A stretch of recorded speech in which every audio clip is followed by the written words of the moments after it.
Olá, pessoal. Nós vamos dando início à nossa transmissão da noite, com o nosso amigo Vitor Hugo. Nós vamos fazer uma leitura inicial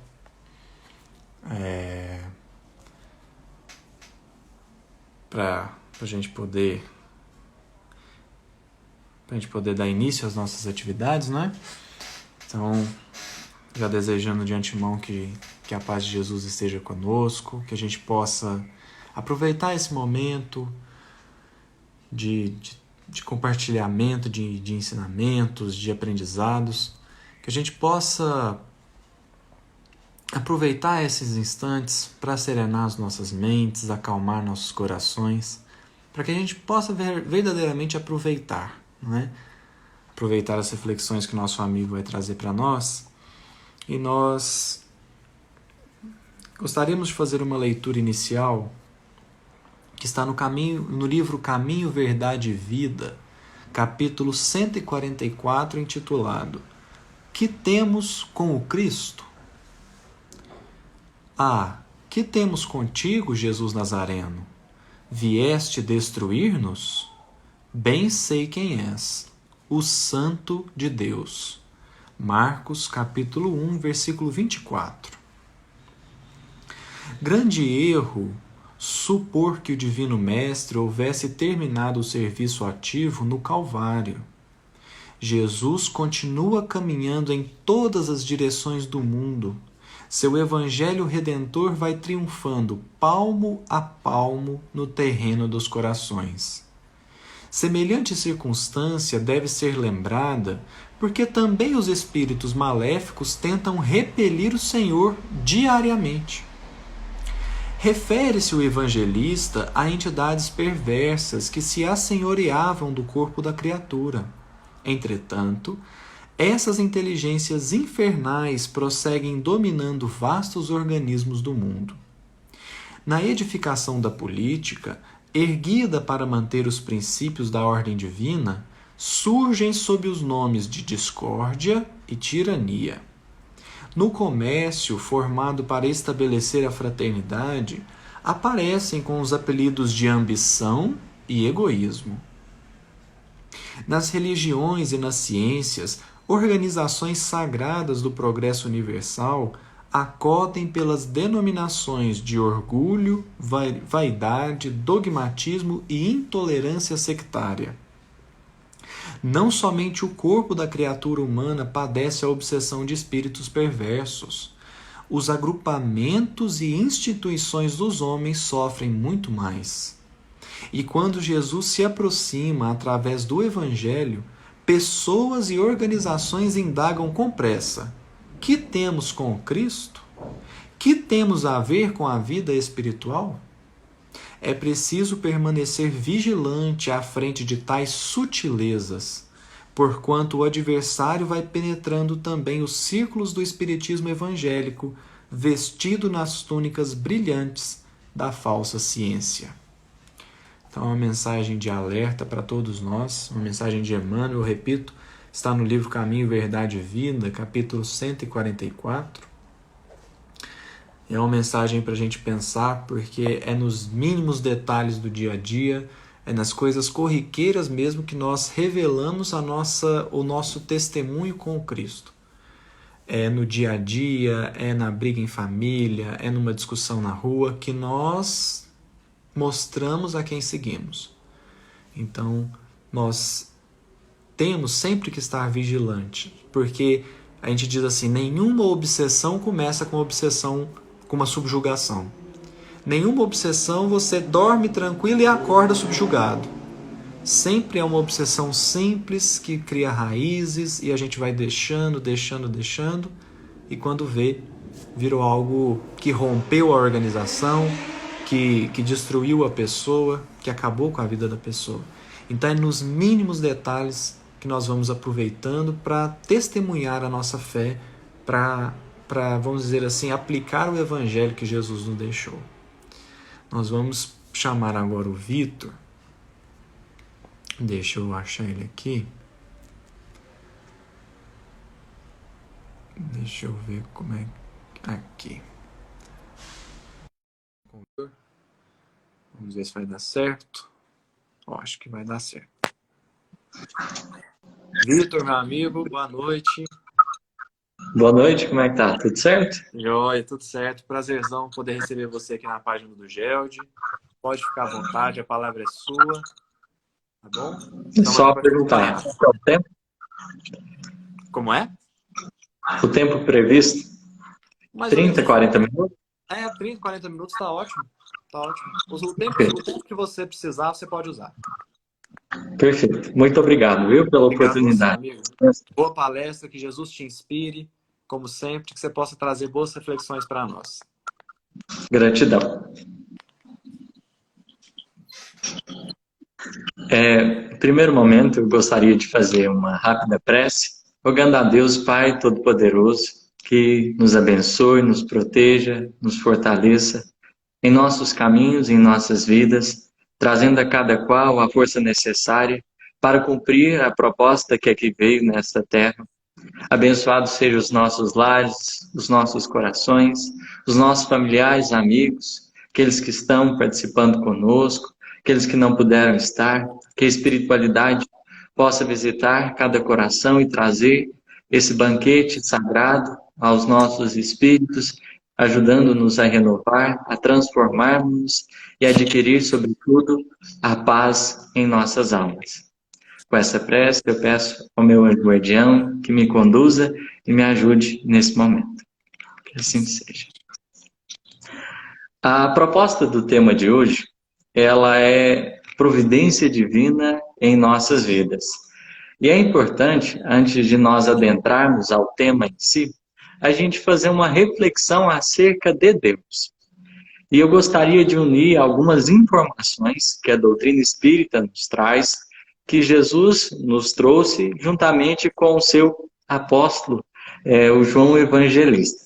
Porque a partir delas, eu acho que a gente se aproxima mais legitimamente do que poderia ser Deus. Uma vez que, enquanto encarnados, espíritos ainda imperfeitos, a gente não tem noção completa do que seria o nosso Pai Criador. Então, quando a gente abre o livro dos Espíritos, a gente tem a primeira pergunta, que é Deus? E ali as entidades generosas, elas vão responder. Deus é a inteligência suprema, causa primária de todas as coisas. Então ali eles nos trazem um atributo do Criador, a inteligência. Se a gente pensar numa pessoa inteligente, pois é, Deus é sempre superior. Podemos reunir todas as inteligências humanas que a gente admira, todas aquelas que a gente acha assim que são gênios, Deus as supera em tudo. Mesmo se as reunisse, Ele está acima de tudo. E se a gente observar, na pergunta 27 de O Livro dos Espíritos, Kardec faz um questionamento que eu acharia importante para a gente entender um pouquinho acerca de Deus, para depois a gente falar da definição que Jesus traz e da que João Evangelista traz. Ele vai dizer, haveria, assim, dois elementos gerais do universo, a matéria e o espírito? Kardec está perguntando, olha, o que o universo a gente pode resumir? Aí a resposta dos espíritos é, sim, ou seja, temos matéria e temos espírito. Acima de ambos, Deus, o Criador, o Pai de todas as coisas. Essas três coisas são o princípio de tudo que existe. A Trindade Universal. E é interessante aqui a gente fazer uma consideração. Porque o universo resume em Deus, Espírito e matéria. E segundo a doutrina espírita, há uma matéria que compõe todo o universo, que é o fluido universal. André Luiz vai dizer que esse fluido universal é a força nervosa do Todo-Poderoso. Eu acho que uma analogia poderia nos ajudar a compreender o que André Luiz quer dizer, porque isso vai nos ajudar a entender o que é a providência divina e como ela atua nas nossas vidas. Quando a gente, por exemplo, coloca o dedo na tomada, toma um choque, nós temos o nosso sistema nervoso para nos ajudar a levar esse estímulo de dor até o cérebro, e o cérebro reagir. Aí ele manda um outro estímulo, vai conduzir até a nossa mão para retirar. Então, a gente tem esse sistema nervoso que vai comunicar, comunicar-nos a vida. E se a gente pensar, tá, o fluido universal, conforme André Luiz, é a força nervosa. Então, toda movimentação nesse fluido nervoso de Deus, de alguma forma, aciona-o. Então, ele sente. E, por meio dele, ele envia os seus estímulos. Esse fluido universal, ele dá origem a tudo aquilo que a gente conhece materialmente falando. Então, a mesa, o nosso corpo, os planetas. Então, tudo que acontece, de alguma forma, Deus fica sabendo. Porque é nessa matéria que ele materializa o seu pensamento. E é nessa matéria que ele recebe todos os estímulos, conforme o André Luiz vai trazer por meio da definição do fluido universal. Mas isso, passemos para frente.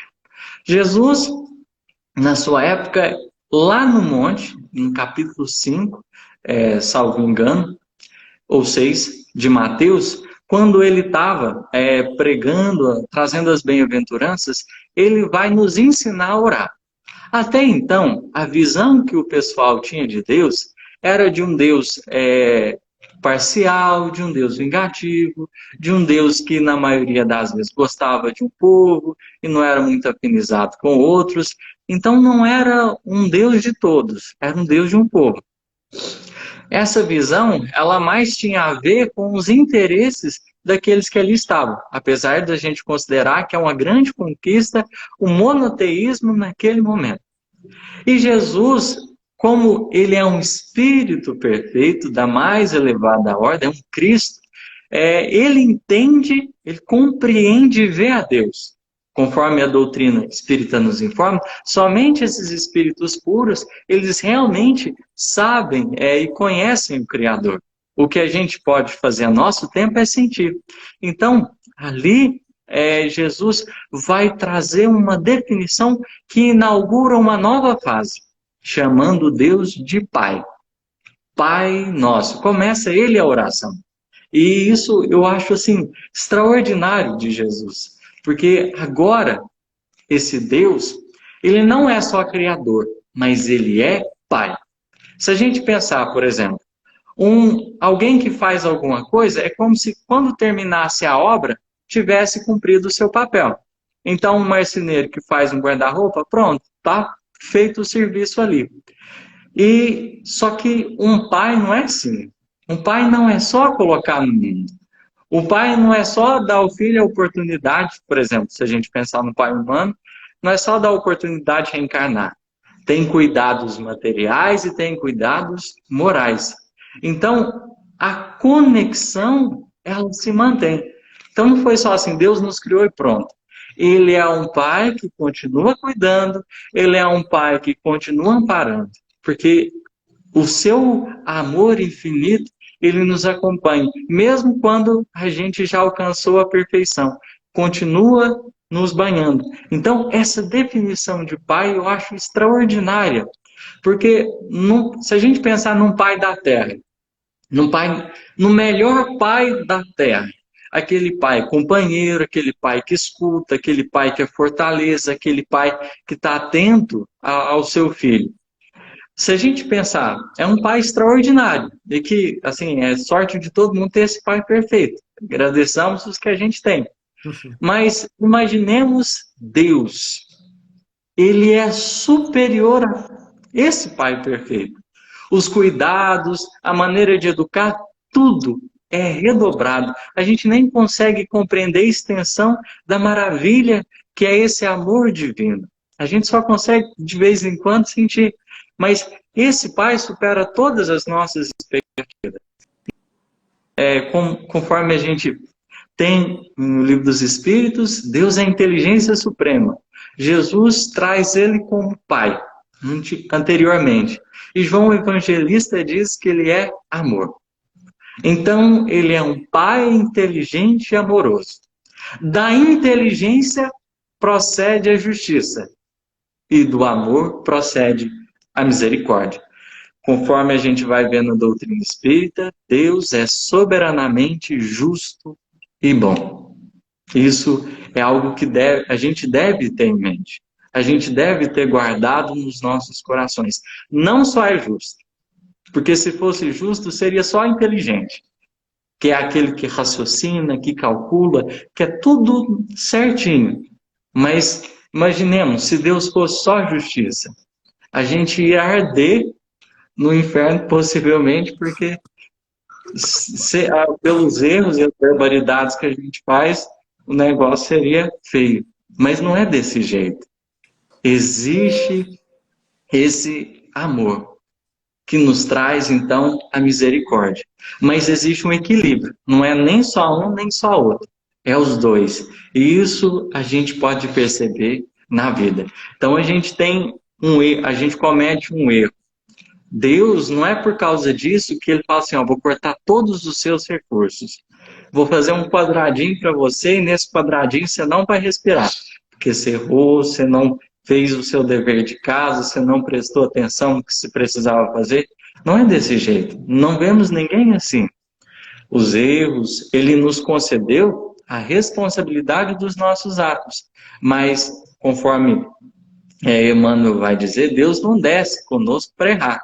Então, ele mantém a sua característica imutável de amor, de sabedoria e essa inteligência que nos concede essa justiça divina. Isso me fez chegar à parábola do filho pródigo. Então, a gente entendeu um pouquinho acerca de Deus. Ele não é uma pessoa, ele é um ser que tudo ouve, tudo sabe, nos conhece. É um Deus amoroso, inteligente. E se a gente for observar, a parábola que a gente chama do filho pródigo, né, na verdade é dos dois filhos. Ela tem ensinamentos muito grandiosos acerca desse pai. Porque a gente vê um filho mais novo, inexperiente, ele pedir a sua herança. E querer gozar os benefícios da vida. Então ele sai do colo, ele sai do carinho, do regaço fraterno do pai e busca então utilizar a sua herança, que se a gente puder interpretar, seria a liberdade. Então, naquele momento, ele vai utilizar a sua liberdade, fora do pai, fora desses laços de fidelidade, fora desse compromisso com esse amor. E Deus respeita, porque esse amor, esse amoroso Deus que nos concedeu liberdade, em nenhum momento nos tira. A gente pode ter, encarnados na Terra, limitações, mas nunca a nossa liberdade é tirada. Deus pode perceber que a gente vai fazer um dos maiores estragos na nossa encarnação, mas Ele nos permite, porque Ele nos concedeu a liberdade, a fim de que pelo nosso esforço pessoal, nosso esforço próprio, a gente alcance a evolução, a gente progrida moralmente, intelectualmente. Então, o pai deixa, porque ele sabe que o bom filho a casa torna.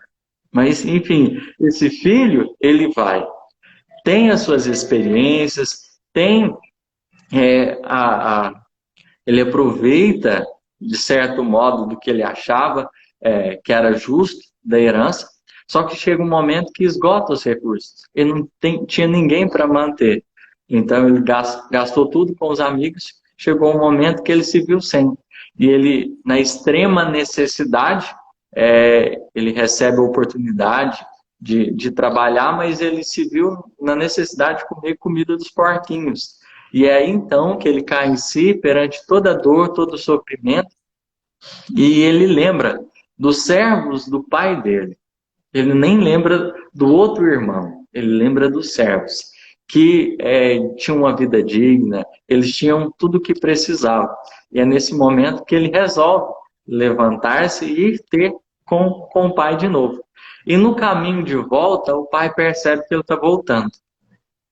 E o pai vai em direção ao filho. E não, por mais que o filho tenha decidido ter a decisão de voltar, é o pai que, de alguma forma, tem a iniciativa maior.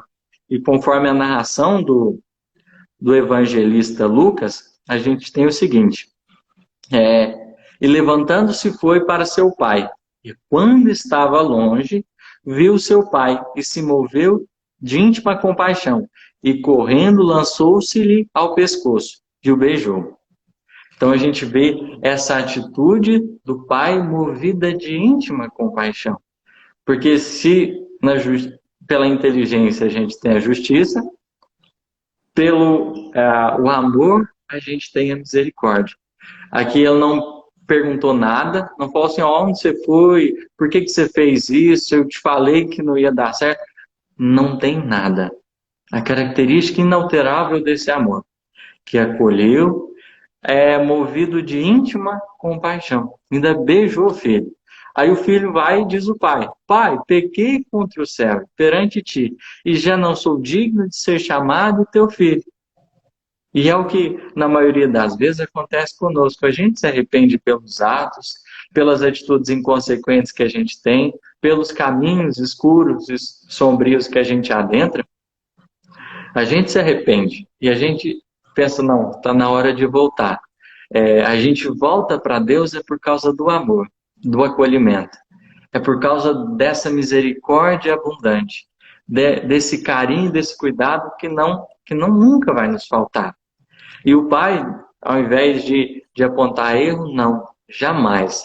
Conforme vai continuar a parábola, o pai diz aos servos, trazei depressa a melhor roupa e vesti-lo, ponde-lhe um anel na mão e sandálias nos pés, trazei o bezerro cevado e matai-o, e comamos e alegremos-nos, porque este meu filho estava morto e reviveu, tinha se perdido e foi achado.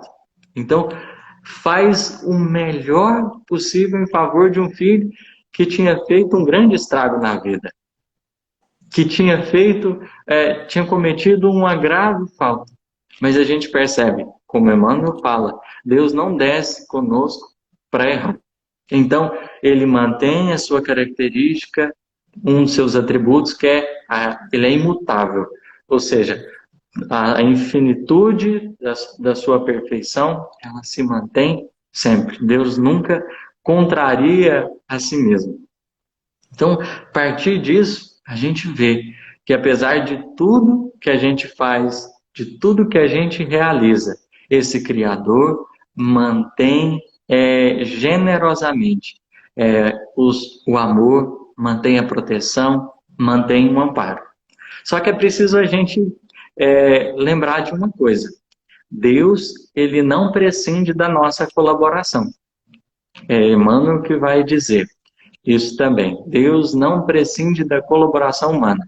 Ou seja, o Criador não dispensa jamais a própria ajuda, a iniciativa de nós seres humanos. Porque a gente tem que lembrar que nós fomos dotados pela inteligência. Então, a gente tem a liberdade, tem a inteligência, pela qual nós temos condições de ir em busca, por exemplo, dos recursos. Deus nos concedeu a inteligência, nos deu a terra, tem a água, tudo propício. Mas a nós outros cabe-nos o esforço de ir em busca desses recursos. Muitos de nós, às vezes, já podemos ter interpretado mal aquela passagem de Jesus, que ele vai falar sobre os lírios, sobre as aves, onde ele trouxe aqui a referência, está em Lucas, capítulo 27 ao 31. Olhem os lírios do campo, que não trabalham nem tecem, e contudo nem Salomão em toda a sua glória se vestiu tão bem como eles. E se Deus veste a erva do campo, que hoje é viçosa e amanhã é lançada ao fogo, não acham que vos dará também o necessário, almas com tão pouca fé? Às vezes a gente olha essa passagem, pensa assim, nossa, o lírio do campo está lá paradinho na natureza e Deus faz tudo por ele. Aqui a gente não vê um voto de preguiça do lírio. Emmanuel tem uma mensagem dele, que ele vai comentar acerca do lírio. O que ele faz? Ele vai utilizar dessa fala de Jesus para abrir o nosso olhar. Porque às vezes a gente também está muito acomodado. A gente espera muito de Deus e não está fazendo nada em favor da nossa própria melhoria, da nossa própria evolução, a gente está esperando que tudo venha lá de cima, sem contudo a gente ofertar as nossas mãos, o nosso trabalho, a nossa atenção. E Emmanuel ele vai comentar acerca disso, dizendo, decididamente, o lírio nem não fia nem tece, consoante o ensinamento do Senhor.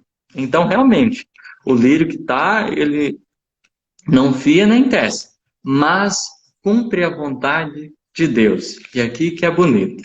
Não solicita a admiração alheia, floresce no jardim ou na terra inculta, dá seu perfume ao vento que passa, enfeita a alegria ou comporta a tristeza. É útil a doença e a saúde, não se revolta quando fenece o brilho que lhe é próprio, ou quando mãos egoístas o separam do berço em que nasceu. Então, apesar do lírio ele não realizar o trabalho nem tecer, ele está a serviço de Deus.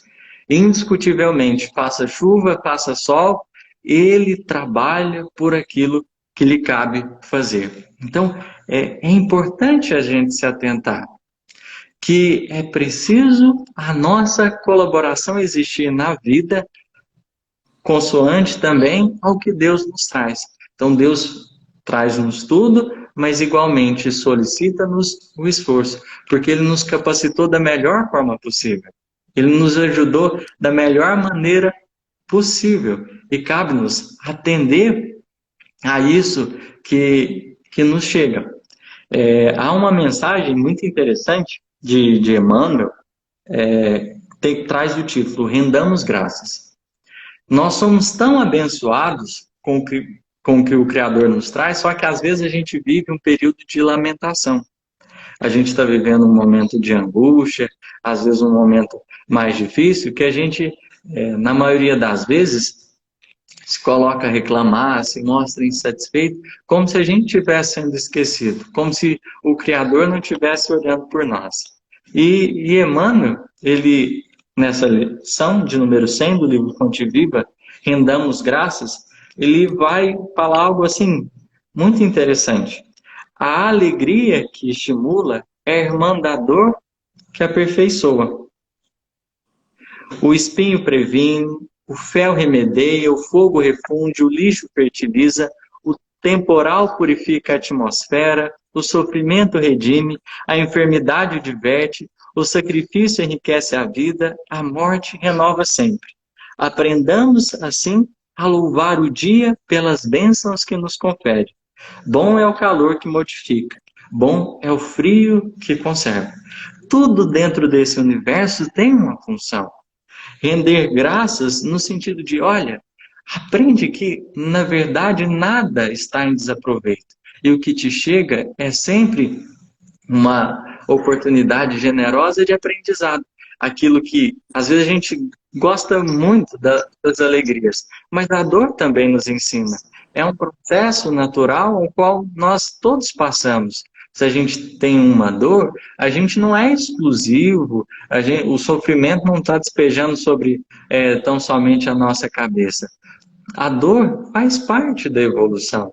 Todos os seres, igualmente, de alguma forma, têm a experiência mais difícil, têm um momento mais delicado. E nem por isso, por essa dor ser um processo natural, a gente precisa lançar a mão da indignação, da inconformação, porque ali existe um ensinamento necessário para nós. Lembremos, na analogia do pai, o pai, ele não só atende às necessidades materiais do filho, mas ele também precisa preocupar-se com as necessidades morais. Então, nós como espíritos em evolução, a gente precisa também daqueles empurrãozinhos morais para que a gente possa aprender. Se a gente perguntar hoje os filhos de hoje em dia, o que vocês querem? Vocês querem trabalhar ou vocês querem ficar em casa dormindo, Netflix, comendo Kit Kat, Nutella? Eu acho que, indiscutivelmente, é uma coisa bem tentadora, que a gente aceitaria a proposta. Só que, se a gente pensar, a evolução não pode parar. É devagarzinho, mas é sempre um passo de cada vez. A gente não pode estagnar. E às vezes a gente entra numa zona de conforto e não quer sair. Então, em muitos momentos, esses instantes difíceis que vêm, de alguma forma, movimentar o nosso interior para a gente melhorar, para a gente repensar a nossa vida, nos nossos valores. Deus nos permite que a gente possa, assim, ter esses instantes para uma reflexão mais profunda. Quando a gente perde esses alicerces que às vezes a gente se encontra, é que a gente vai pensar em uma reconstrução, uma nova construção de nós mesmos. Então, a lei de destruição, conforme está lá no Livro dos Espíritos, é uma lei natural.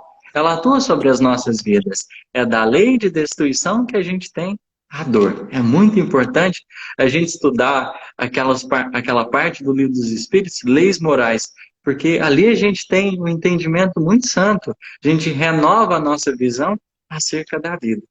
Só que, voltando à lição, em muitos momentos da vida, a gente é como se não vesse nenhum benefício que a gente recebe.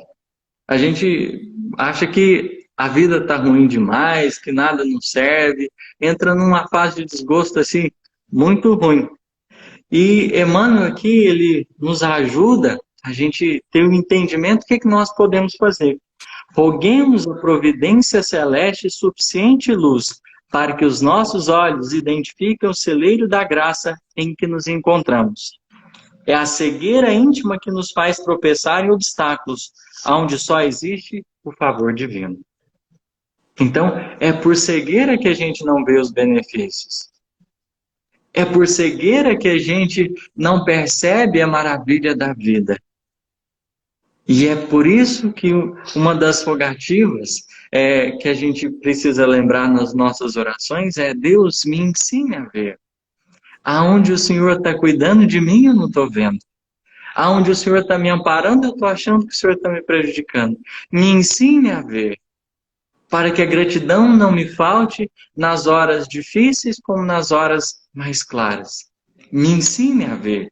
E tem uma palestra do Haroldo que ele vai dizer que o maior milagre, entre aspas, que o Evangelho pode nos trazer é a capacidade de ver. Porque o Evangelho não vai mudar a nossa vida, nem vai nos colocar numa caixinha no outro mundo. Ele vai nos permitir estar nesse mundo, mas vendo, com os olhos da verdade, e podendo assim discernir melhor a respeito de tudo aquilo que acontece. Então, peçamos a Deus para ver.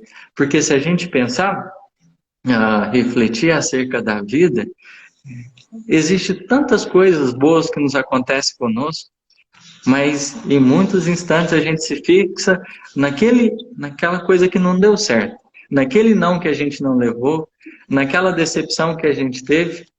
E às vezes são esses momentos que vêm nos acordar, para que a gente possa abrir os olhos, para que a gente possa refletir acerca do nosso egoísmo e do nosso orgulho. Deus, com seu carinho, com seu cuidado, Ele nos ampara. Ninguém está só, ninguém está abandonado. Porque como a gente viu, Deus ele é infinito. E a matéria que dá origem a tudo que acontece nela, ele fica sabendo. Então, tudo que as nossas dores, as nossas lágrimas, as nossas angústias, o Criador, ele pode-se dizer, ele recebe ao mais rápido. Se a gente fizer uma comparação, para responder o WhatsApp. Porque se cada atitude nossa é uma mensagem, Deus observa todas essas mensagens e é o que mais responde em tempo hábil. Só que a gente já fica com medo, às vezes, do que pode vir de volta. Então a gente deixa lá, assim, sem abrir. Viu que mandou alguma coisa, mas não abre por medo de ser algo que contraria a nossa vontade, que contraria os nossos desejos. Há uma outra frase de Emmanuel, o benfeitor Emmanuel é alguém que tem me inspirado profundamente. E ele vai dizer o seguinte: Deus visita a criatura pela própria criatura. Então, se a gente pensar, o Criador não vai fazer coisas extraordinárias. Às vezes é a visita de um amigo, é alguém do nosso lado, é uma leitura edificante que alguém escreveu, de uma mensagem edificante que alguém escreveu. Então, Deus visita a criatura pela própria criatura. Se a gente imaginar quantas pessoas já nos ajudaram, a gente deve olhar para o esforço de tanta gente que, de alguma forma, já colaborou em nosso favor. Porque se a gente falar, nossa, eu estou sozinho, peraí, a nossa história, a gente só chegou até esse momento porque existem muitas mãos, muitos corações, muitos pensamentos de bem em nosso favor. A evolução, ela se dá mais ou menos o seguinte: tem alguém acima de nós, a gente está aqui e tem alguém abaixo. Então, quem está acima vai nos socorrendo. A gente é ajudado para que a gente possa também ajudar. Então, às vezes a gente está esperando muito de Deus, sendo que o auxílio que a gente vai receber é a oportunidade de ajudar as pessoas. É lembrar de alguém que às vezes está num momento difícil, perguntar como que está, ter o interesse e atenção à dor de alguém que está passando por um momento delicado.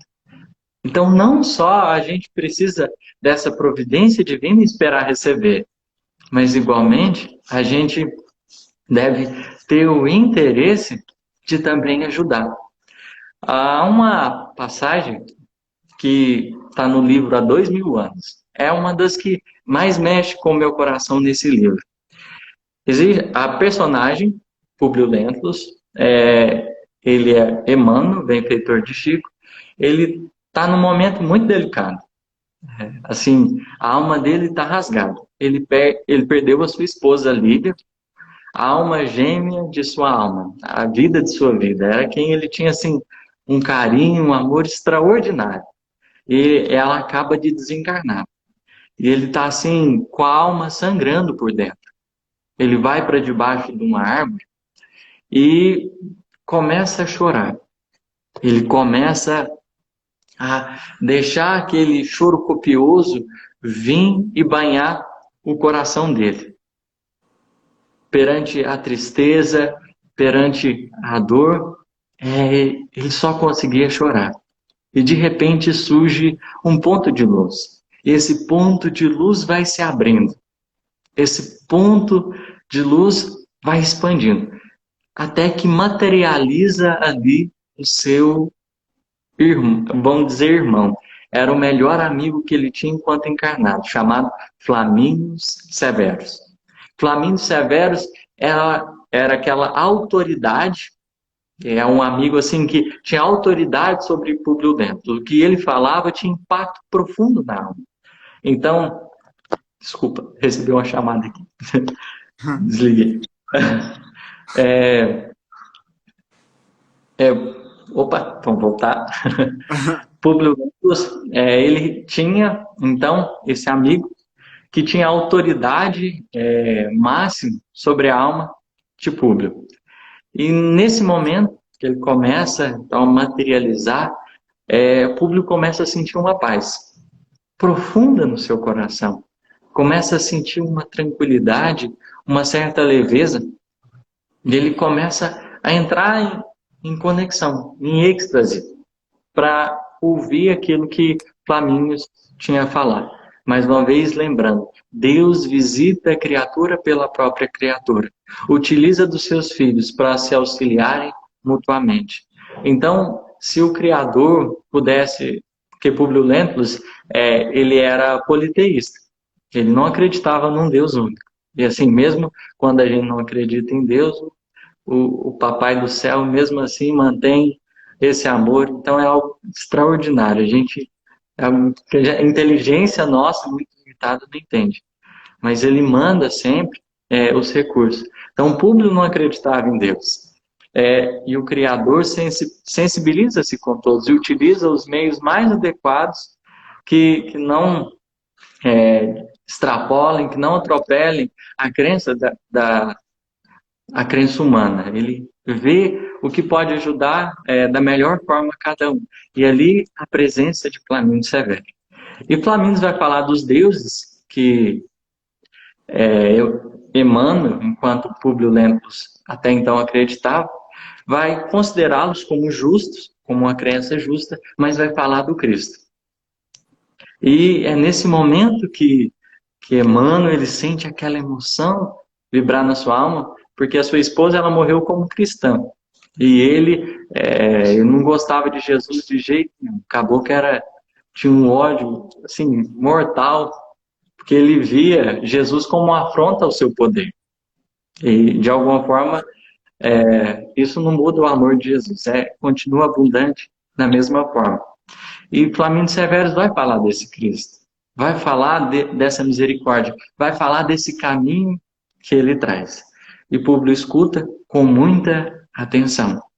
É o amparo de Deus se manifestando, é as lágrimas que estão descendo, é o coração que está se renovando, é alguém que está num momento muito difícil, mas que não está desamparado.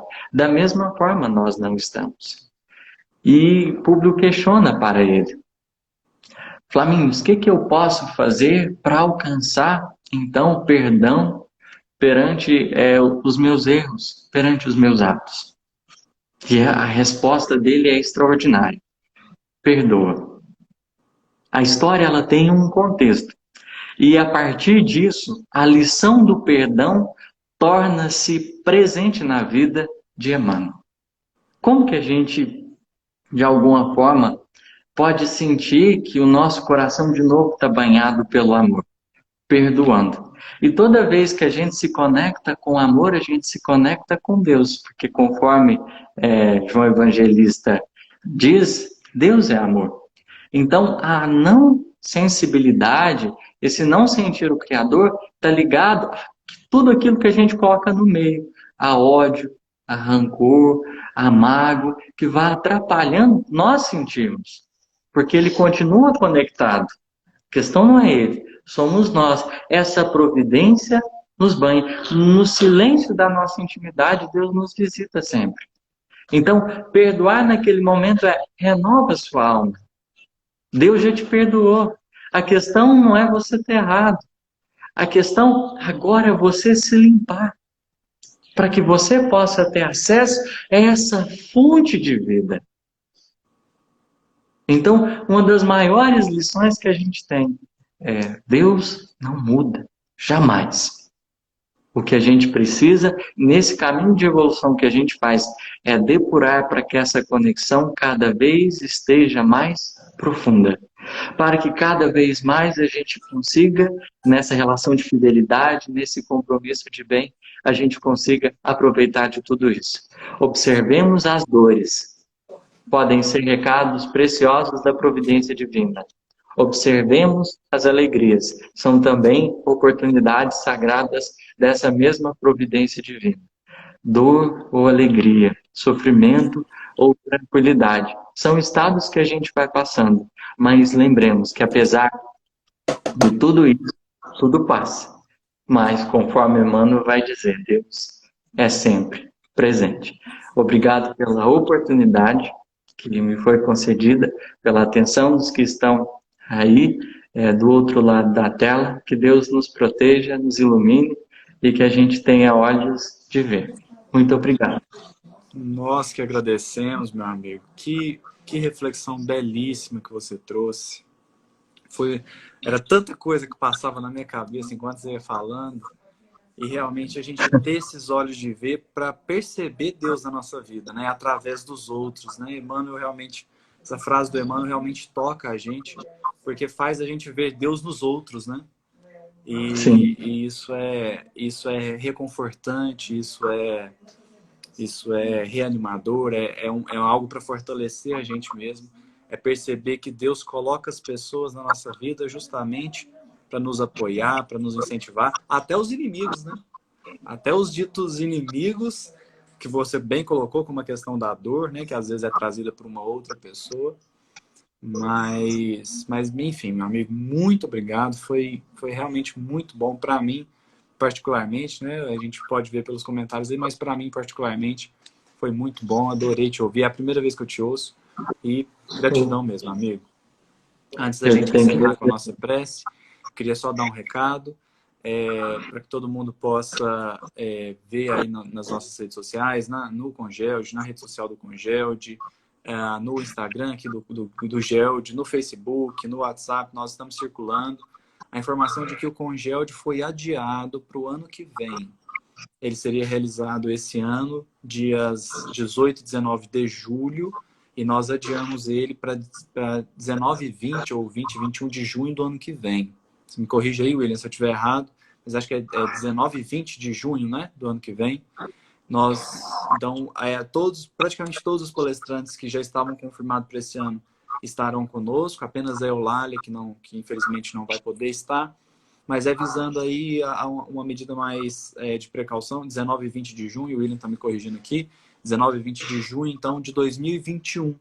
Né? Então, esse ano nós infelizmente, não vamos poder ter o evento, e apenas a Eulália não estará conosco. Todo o resto dos palestrantes que estavam confirmados estão confirmados para o ano que vem. Quem tiver alguma dúvida, depois procura a mensagem. O Congeld Jovem já está lotado. Mas quem tiver alguma dúvida, procura aí nas nossas redes sociais a postagem. Lá tem as informações de contato, telefone, e-mail. Mas é uma decisão que nós tivemos que tomar por conta desse contexto, né? E a gente não podia ser imprudente de manter um evento que talvez nós não teríamos condições de fazê-lo, né? Então, o William está trazendo informação, o Congeld Jovem está lotado, está com as vagas esgotadas, e o adulto está com 80%. Então, quem tiver interesse de fazer a inscrição, corre lá no nosso site, está tudo, as inscrições continuam abertas normalmente, só tivemos que postergar aí um pouquinho. Então, nós vamos fazer uma prece para nós agradecermos esse momento, né? Essas reflexões belíssimas que o Vitor nos proporcionou. Poder rogar pelo nosso planeta, né? Quem quiser acompanhar com a gente, fique à vontade. Deus, nosso Pai, Jesus, nosso irmão e mestre, a espiritualidade amiga e protetora que nos acompanha, nós aqui estamos para agradecer mais uma noite, mais um dia, de muito aprendizado, de muitos conhecimentos novos, e com a graça de Deus que possamos usá-los em fortalecimento, em bom ânimo, para que a nossa fé não seja vacilante, para que nós possamos sair daqui hoje melhores e mais inspirados. Rogamos, Senhor, em favor de todo o planeta, que por hora passa por um momento tão atribulado e tão difícil, que nós possamos ser o ponto de calmaria, de serenidade, que nós possamos ofertar ao nosso próximo o amor e a calma que estiver dentro de nós. Que Jesus nos abençoe e nos inspire sempre. E que assim seja. Então, Vitor, meu amigo, mais uma vez, obrigado. Obrigado a todo mundo que acompanhou. Eu vou baixar o vídeo aqui para ver se a gente consegue subir no YouTube e no Facebook, tá? Eu vi que teve uma pessoa que perguntou. Eu vou ver se eu consigo baixar aqui para a gente poder manter essa palestra nos nossos canais. Tá bom? Vitor, até a próxima, meu amigo. Obrigado. Excelente noite. Até mais. Tchau, tchau.